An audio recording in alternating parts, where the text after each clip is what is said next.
Nuestro punto de vista de los temas de actualidad en La Editorial. Pues fíjese usted que hay un tema que, híjole, desafortunadamente no podemos dejar pasar por alto. Y es que hemos hablado de las oleadas de delincuencia organizada, de la violencia que se vive en nuestro país, de cómo los sectores productivos se han inhibido y que obviamente en muchas ciudades que eran turísticas hoy ya no lo son. Hay miedo cuando sale uno a carretera porque pues pueden robar, ya sea en el transporte público, ya sea si usted va en un particular. En fin, México se ha convertido desafortunadamente en un país inseguro y esto no lo dice un servidor, sino son los hechos y además los mismos países que de repente dicen no vayas a Acapulco porque hay inseguridad, no vayas a Oaxaca porque hay inseguridad, no vayas, así se van a Sinaloa, ya sabe usted, los estados más vulnerables en este sentido. Pero donde nos duele muchísimo es en la niñez mexicana o en la niñez que está en México, porque también hay niñez extranjera que viven en México y pues también son víctimas de la delincuencia organizada y en varios sentidos. Y esto se lo digo porque mañana se conmemora un día, pues digamos, alusivo a esto. Mire, cada 4 de junio la Organización de las Naciones Unidas conmemora el Día Internacional de los Niños Víctimas Inocentes de Agresión o Violencia. Y bueno, en esta categoría la ONU incluye tanto a niños asesinados o heridos en conflictos armados como aquellos que sufren agresiones al interior de los hogares o bien en la sociedad como ocurre en México, repito, parte de la delincuencia organizada. Pero ¿dónde duele más? ¿Dónde duele más cuando hablamos de la sociedad, de la familia, los niños? Niñas y niños que deberían estar estudiando, jugando, niñas y niños que deberían estar preparándose, niñas y niños que deberían estar en una dinámica de vivir su niñez para poder llegar a la adolescencia y posteriormente pues ser buenos adultos.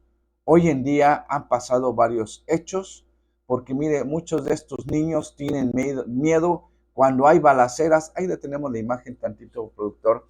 Cuando hay balaceras a las afueras de la escuela, de la casa, los niños ya viven con miedo, ya viven con temor de estas balaceras. Apenas veíamos un video donde están 3 niños jugando precisamente bicicleta en la calle, como lo hacíamos antes, y de repente se empiezan a escuchar detonaciones, pa, pa, pa. La niña hasta deja aventada la bicicleta y se mete. ¿Cuál es el miedo y qué provoca en la niñez este tipo de acciones de la delincuencia organizada y que el gobierno no ha atendido? Obviamente traumas, miedos, y o se empieza a normalizar, que es lo peor, y entonces nos vamos al siguiente paso. Seguimos las fotografías y nos vamos a donde muchos de estos niños desafortunadamente son cooptados por la delincuencia organizada, por las buenas o por las malas. Ahorita vamos a hablar de esas estadísticas que seguimos dándole a las demás imágenes, donde mire, muchos de estos niños desafortunadamente son víctimas de esclavitud, muchas de estas niñas son víctimas de trata, muchos de estos niños son víctimas de inclusive, olvidémonos que no es de menor importancia, los niños que son víctimas hasta en su propia casa por la familia. Hay niños que ya están usando armas porque la delincuencia organizada así lo marca y quienes son reclutados para estar espiando y también para combatir a las corporaciones policíacas de nuestro país. Esto pareciera que es ciencia ficción o que no ocurre cerca de nosotros, pero es una realidad.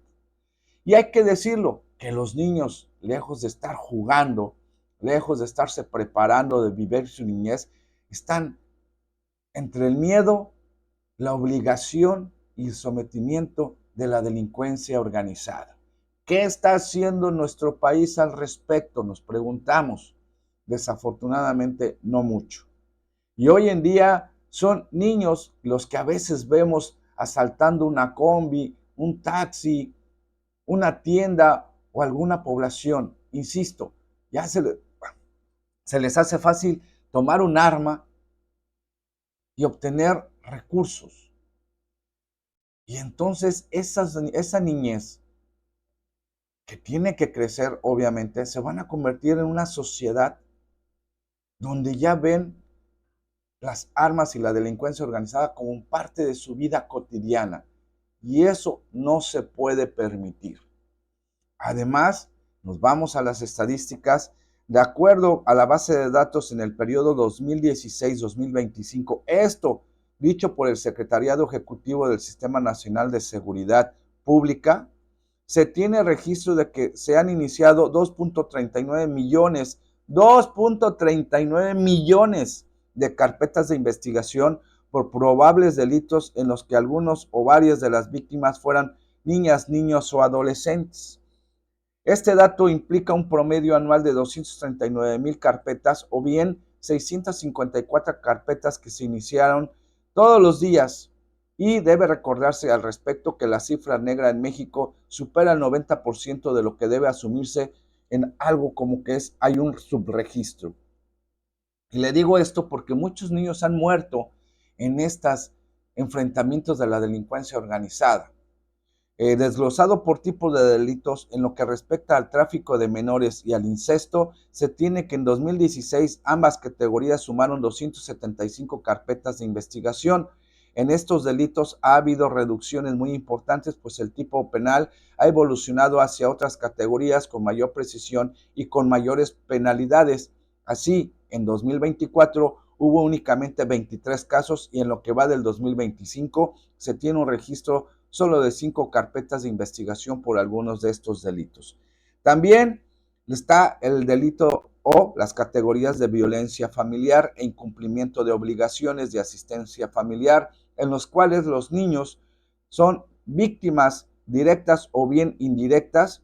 En la primera categoría, el número de carpetas iniciadas en los 10 años que se analizan es de 2.099 millones y es donde se concentra el mayor número. Por su parte, en la segunda, es decir, donde hay incumplimiento de obligaciones de asistencia familiar, el número es de 222,901 casos. Si se suman ambas, se tiene una cifra muy importante, lo que implica un promedio anual de 233 casos diarios. Pero, insisto, donde más duele, donde más nos afecta, es en la delincuencia organizada. Niños que han sido encontrados esclavizados para prostituirlos. Niños que los obligan a trabajar vendiendo chicles u otras sustancias y que tienen que reportar una cantidad para poder comer o dormir en algún lugar donde los tienen. Niñas que han sido utilizadas para el tráfico de personas y de abuso sexual. Niñas y niños que están ahí observando por órdenes de la delincuencia organizada y que se les llama halcones y que a cambio pues les dejan en paz a su familia o les pasan un dinerito. Jóvenes que hoy en día ya toman las armas para repeler los ataques de las autoridades, porque cuando hay un niño o un joven enfrente con un arma, el policía debe decir, ¿qué hago? ¿Le disparo o no le disparo? Si no le disparo, me mata. Pero si le disparo, es un niño o es un joven. Y entonces la delincuencia organizada los ha ocupado como, pues, la primera parte del contingente que ataca. Y entonces, ¿qué está pasando en este México? ¿Qué está pasando con las autoridades? Mire, la ONU, la UNICEF, muchos organismos internacionales o colectivos locales lo han señalado.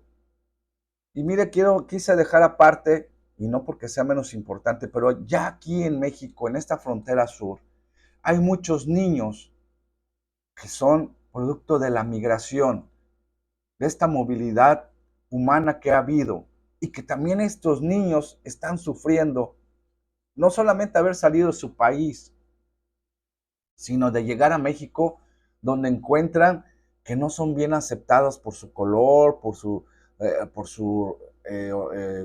orientación sexual o bien por su condición de ser migrantes por el simple hecho. Muchos niños que no están en la escuela porque no tienen los documentos. Muchos niños que son mandados por los padres o los familiares a trabajar y que ahí es donde están en la calle, son víctimas de. Hemos visto los esfuerzos que ha hecho UNICEF, el DIF municipal o los DIF municipales, el DIF de los estados, pero ha sido insuficiente ante la ola de violencia que se vive en nuestro país. Y es ahí donde el gobierno de la República, digo, si no son sensibles a esta situación que le estoy hablando, entonces estamos hablando de un gobierno que le vale queso, que le vale un cacahuate y que la delincuencia organizada se dice que se combate, pero en los hechos, hay que decirlo, sigue estando presente en nuestra sociedad. Insisto, duele porque son nuestros niños, duele porque son nuestros jóvenes. Y que mire, hoy que ya los niños, en lugar de estar bailando, pues cualquier otro tipo de música, se pongan a bailar este tipo de canciones o las tarareen y en el subconsciente ya van con que, matar es normal, hay que tener mujeres, hay que tener y beber trago, y hay que tener dinero, y hay que tener carrotes, y hay que tener mansiones, donde muchos de estos niños pues, simplemente van a ser carne de cañón para que de alguna manera algunos logren ver lo que están proyectándose en esta realidad que vive México. Triste, desafortunado, pero es una realidad. Insisto, son nuestros niños y son nuestros jóvenes. Papás, hay que hablar con nuestros hijos. Yo sé que es una tarea muy difícil porque la tentación está allá afuera, inclusive en la misma casa, ¿no? Pero esté atento a lo que hacen sus hijos. Márqueles horario, cheque usted quiénes son sus amigos, vea usted si no trae sustancias en su mochila, si no trae un arma punzocortante o arma de fuego. Platique de lo que ocurre cuando hay este tipo de situaciones. Y si agregamos que muchos de estos delitos, por ser niños o jóvenes, a veces las penas son mínimas y entonces se les hace muy fácil. Pero cuando ingresan a una cárcel, a un cerezo o un centro de reinserción, como le llaman hoy a estos penales, se vuelven universidad o escuela para la delincuencia. No los reorientan, los hacen profesionales en la delincuencia organizada, en cualquiera de la modalidad. Y entonces, imagínese usted cuál va a ser nuestra sociedad en un futuro. Y no un futuro a 5 o 10 años, no, ya lo estamos viendo. Así que tenemos mucho que hacer, sociedad. Ya las autoridades vemos que han sido rebasadas, pero pues hay que hablar con nuestros hijos y nuestros jóvenes. Ahí le dejo a usted 9 de la mañana con 20 minutos. ¿Qué le